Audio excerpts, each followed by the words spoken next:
ঘরটা একেবারে নিস্তব্ধ ছিল। ঠিক তখনই বিছানায় পড়ে থাকা সেই কোমায় চলে যাওয়া স্বামী হঠাৎ চোখ খুলে দিল। স্ত্রী তো একেবারে থ হয়ে গেল। এটা কি তার শেষ মুহূর্ত? কিন্তু যেন সে তার মনের কথা শুনতে পাচ্ছে, হঠাৎ হাত বাড়িয়ে তাকে বুকে টেনে নিল এবং মুচকি হেসে বলল, আমার আদরের বউয়ের আওয়াজই তো আমাকে জাগিয়ে দিল। পাশেই দাঁড়ানো ধূর্ত মেয়ে মুহূর্তেই বলে উঠল, মিথ্যে কথা, সব ওই মহিলার অশুভ ছায়া, ওর কারণেই তুমি দুর্ভাগ্যগ্রস্ত হয়েছ। কিন্তু স্বামীর চোখে তখন ঠান্ডা রাগ নেমে এসেছে। তুই আমাদের মধ্যকার নই, বেরিয়ে যা এখান থেকে। স্ত্রী তখন সুযোগ বুঝে কাঁদতে কাঁদতে বলল, তার দত্তক পরিবারই তার উপর কালা জাদু করেছিল এবং শাশুড়িকে ভুল বুঝিয়েছিল। লজ্জায় দত্তক মা সেই মেয়েটাকে ধরে টেনে বাইরে নিয়ে গেল।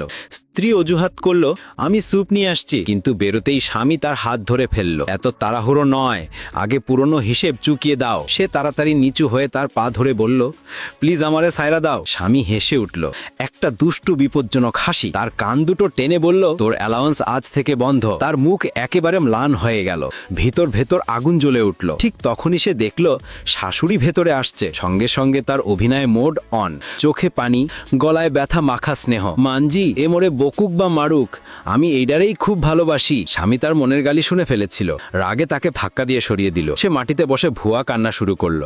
মানজি প্লিজ, ওরা কিছু কয়েন না, গুসায় আছে শুধু। মনে মনে সে চিৎকার করছিল, হায় আল্লাহ, গুসায় যদি ভাইটা পড়ে তাইলে ভালোই হইতো। শাশুড়ি তখন ছেলের উপর রাগ ঝাড়ল এবং বউয়ের প্রশংসা করে বলল, দেখো কি দেবী মেয়ে তোমার বউ। স্বামী বিরক্ত হয়ে বলল, হ্যাঁ মা, আসলে এই রাগেই আমার হুঁশ এসেছে। স্ত্রী হাসল, আজ যেন জয় তারি। সে মজা করে বলল, আর একটু রাগ দেখাও, তাহলে আরো লাভ হবে। স্বামী রেগে টেবিলের ড্রয়ার খুলে একটা ব্ল্যাক কার্ড বের করলো, তার হাতে ধরিয়ে বলল, নাও, লিমিটলেস কার্ড, যত খুশি খরচ করো, কিন্তু লিমিট ফুল না হওয়া পর্যন্ত ফেরত আসবে না। তার চোখে লোভ চিকচিক করে উঠল, যেন খাজানা পেয়েছে। ও মাই গড, এ তো স্বয়ং ভগবান। কিছুক্ষণের মধ্যেই সে বডিগার্ডদের নিয়ে মলে হাজির। লাক্সারি ব্যাগ, জুতো, জামা, গাড়ি ভর্তি করে ফেললো। কিন্তু কার্ড সোয়াইপ করতেই বিপ, ট্রানজাকশন ফেল। আবার চেষ্টা, আবার ব্যর্থ।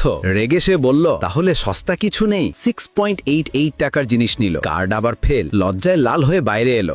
এক ভেন্ডার দেখলো 10 টাকার আইসক্রিম, টেস্ট করার জন্য কার্ড দিল। এবার পেমেন্ট হয়ে গেল। আইসক্রিম হাতে নিয়ে সে মনে মনে সেই লোককে 800 বার গালি দিল। বাড়ি ফিরেই কার্ড টেবিলে ছুঁড়ে মারল, এটা ভালো করে সামলায় রাখেন, এত বাজে কার্ড চোরও নিলে ফেরত দিত। স্বামী ঠোঁটের কোণে হাসি চেপে রাখলো, আজ অন্তত একটা